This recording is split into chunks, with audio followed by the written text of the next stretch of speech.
aktiviteti i natës është ngusht i lidhur me aktivitetin e ditës.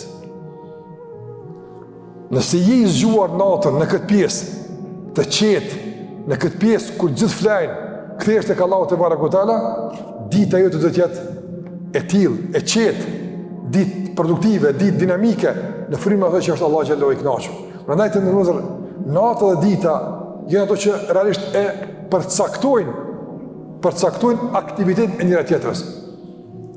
Sikur që ka qenë njëri prej transmetuar hadithit dietarëve duke u shpjegu në zonë të se çka ka thonë pejgamberi sallallahu alaihi wasallam.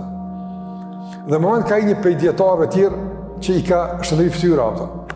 Edhe në moment ai ka thonë prej dietarëve ka thonë ai që falet natën i ndriçon fytyra ditën ato.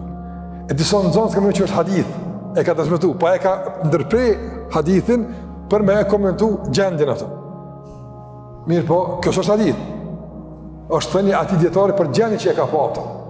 Nëse shenjat e natës vrejnë ditën, në qetësi sikur se ka thënë pejgamberi sa kur bie birja del me flajt, shejtani lidh tri nyja, po, sikur se në hadith. Edhe çdo nyje që lidh thot urkud, flajse amama kalelun tawil, nata është gata ato. E thot pejgamberi nëse ai zgjohet, e përmend Allah xhallahu ala, zgjidhet në nyja ato.